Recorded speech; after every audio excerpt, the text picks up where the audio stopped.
Well, it's another week and another massively missed opportunity for the Denver Broncos. Game ended just seconds ago. They lose at the buzzer again for a second straight week and blow an opportunity that hasn't come around in years. The Broncos could have been in sole possession of first place in the AFC West for the first time since fall of 2016, but they blow it.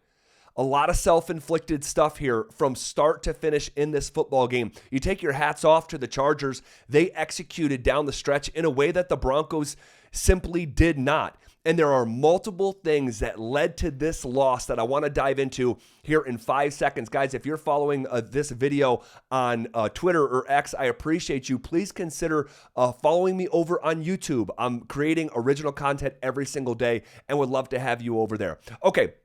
Guys, this offense needs work. Now, the defense didn't finish the job down the stretch, but the ask for this Broncos defense is bordering on unreasonable because the offense can't hold up their end of the bargain. Not to say that the defense was perfect. That's not what I'm here to say. But when you have a Denver Broncos offense that in the first half of a game, running backs go for exactly 0 yards, when you're averaging about 2 yards a play over the course of an entire half, that is not good enough. When you talk about being lopsided on first downs, 29-9. Try to comprehend that for a second. The Broncos were negative 20 first downs over the course of a single football game. All right. The Broncos gave 6 of those first downs to the Chargers simply because of penalties. Think about that, 6 different first downs over the course of a game, right? The Broncos had 9 total as an offense, but they gave away 6 defensively. The penalties are out of control for the Broncos. They are an undisciplined football team. Full stop on that. They were one of 10 teams that came into week 3 accumulating over 120 penalty yards in the first 2 games, and they give up 90 penalty yards on 10 different flags. It's completely unacceptable. It's losing football. But also when you have an offense that is so either unorganized, disjointed, or a failure to string good things together, you're going to just lose football games. Really, you take a step back, it's amazing that it was as close as it was, that it came down to the final play. The penalties have got to stop. Adam Troutman can't have a double-digit penalty every single week. Bowles with a huge face mask penalty. Hufanga with a personal foul. He knows better than that as a veteran player. It reminds me of the Dobbins sequence a week ago when he's spiking the football after a first down. You can't do it. You are not a rookie. It cannot happen. But it keeps on happening here early in the Broncos season. And it's maddening to watch. There are huge chunks of that football game that are simply maddening to watch. But nothing is more maddening right now than the lack of consistency or just the outright failure to capitalize on massive moments from this Denver Broncos offense. And really, you kind of have to start with Bo Nix here. Bo Nix has not played well. Came into the game leading the league in turnovers with 4 of them. Now, he didn't have a turnover problem today, but just the missed opportunities, open touchdowns for the second-year signal caller. But in some instances, it looks like rookie Bo, like September of rookie Bo, when he was the worst quarterback in professional football last September for the first month of the season.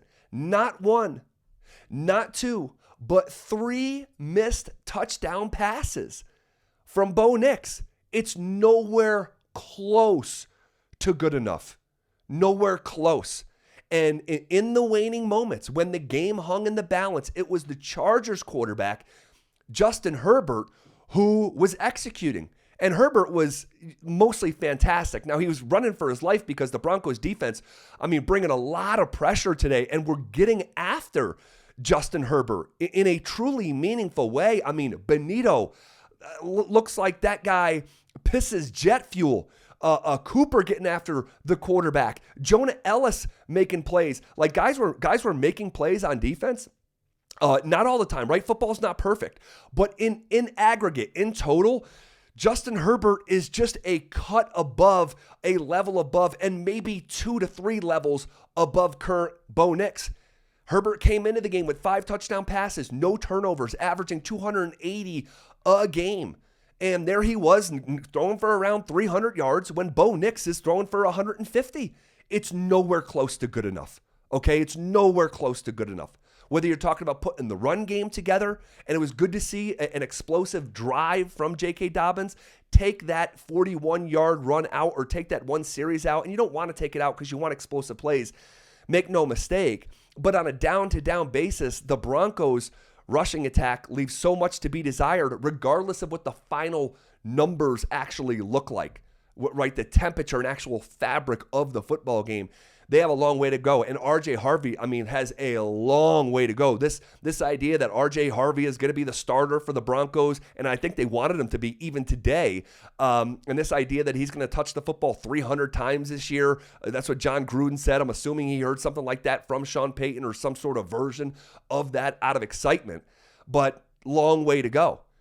And in terms of the Bo Nix, Justin Herbert dynamic, I have to say this. This is why Sean, when he starts talking about Bo Nix is trending to be a top 4 quarterback, top 5 quarterback, and puts a time stamp on it of 2 years, stop. There's levels to this. Herbert is not even there. And Bo Nix currently is not on Herbert's block. So, let's just slow down with the hype, okay? Let's just slow down. I don't think it's productive. You want to think it, you want to say it, behind closed doors, but to say it to a national media member, just silly.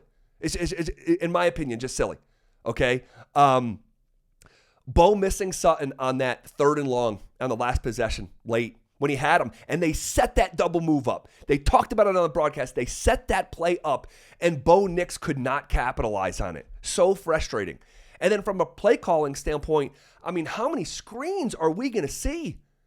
How many times over the course of a game do the Broncos nearly not get a playoff or have to call timeouts? Even after dead ball situations, because there's so many personnel groupings and the chaotic nature of that. And I know that's a part of Sean's identity, but goodness gracious, it's getting late early here. And I know there's going to be things to iron out early in seasons, but the Broncos offense, wow.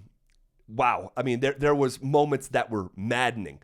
And really that play to end the first half that offensively for Denver that served as a defibrillator to bring the offense back to life, not even back to life, to life in that game, all right? That served as a bit of a mascara, all right, for the struggles, because it was 10-7 at halftime, but the Broncos were getting dominated in that first half. So I know they started to wake up a little bit in the second half, but when the game's on the line, couldn't get it done, offensively or defensively.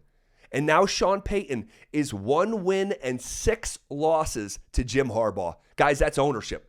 Jim Harbaugh owns Sean Payton.